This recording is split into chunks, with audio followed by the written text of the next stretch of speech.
Hi guys, and welcome to today's task.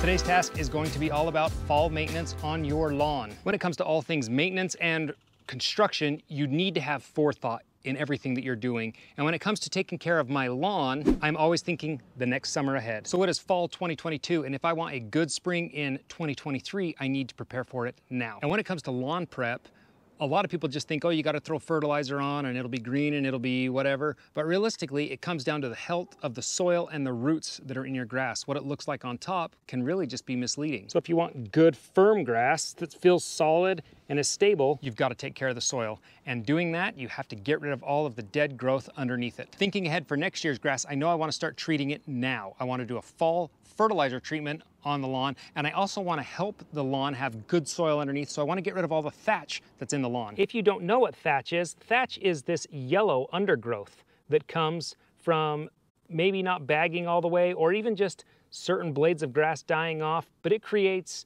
a barrier that doesn't allow your roots to grow, and it creates a tight soil. It really prevents the grass from getting all the nutrients that you want and the soil from getting the nutrient that you want. We're going to use a special tool today to take care of that, called a thatching rake. The first steps, though, to applying fertilizer properly is 1, we're going to mow the lawn short.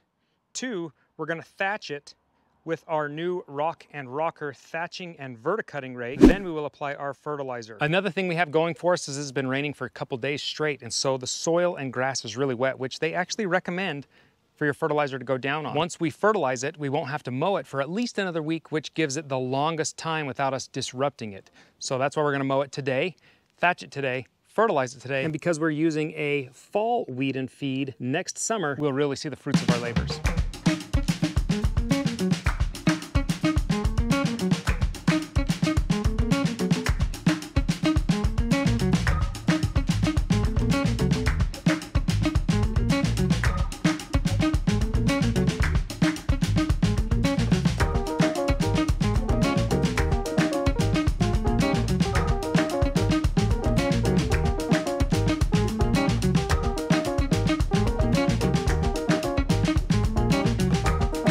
Oh boy, those are some good looking stripes that we have laid in the lawn.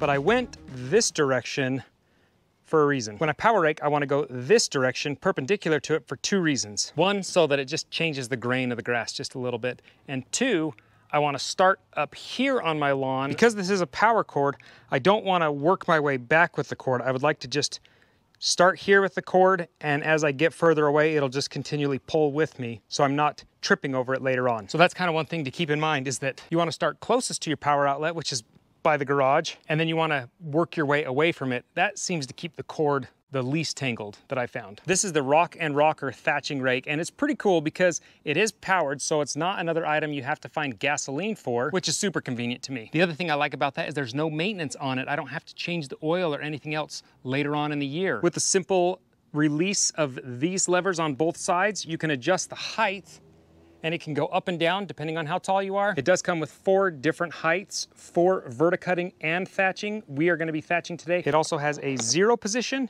that allows you to disengage the blades from underneath. So it does rake in a 16-inch path each time. And what's cool is this is your thatching rake, and with a small turn of 2 screws, you can change it to a verticutter really quickly. And both blades are sold with the unit, so you don't gotta buy them separately. That's really nice. The handle will also be tipped up vertical so that it will save space in your shop. We are ready to start thatching, and one thing I would do is set it at the highest adjustment first, and then work your way down if you need to. Chances are you won't.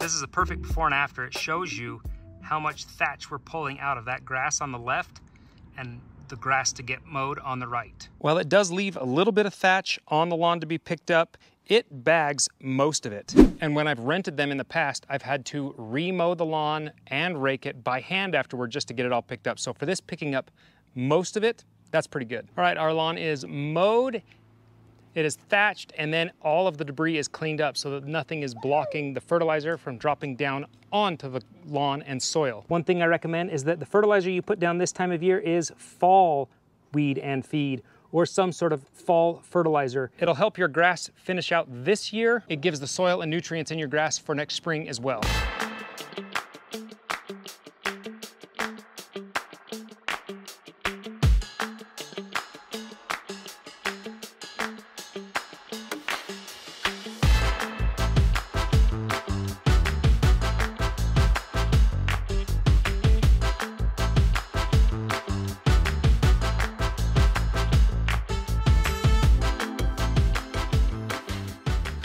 All right, you guys, with the lawn mowed, thatched, cleaned up, and now fertilized, we are prepped and ready for a perfect next spring lawn. I do recommend you follow the same steps if you want the perfect lawn for next spring as well. If you guys are interested in the Rock and Rocker Thatcher Scarifier / Verticutter, I will leave a link in the description down below. And if you guys like today's video, give it a thumbs up, and we'll see you guys next time.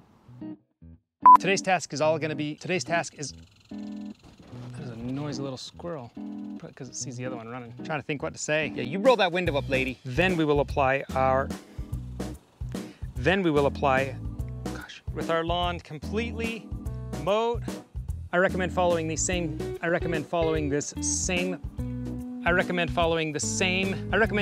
then it has it perfectly prepared. So you guys should follow these.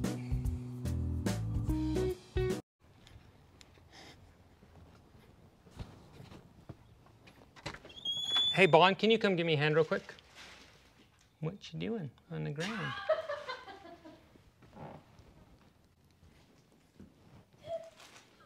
Who are you hiding from, Toots?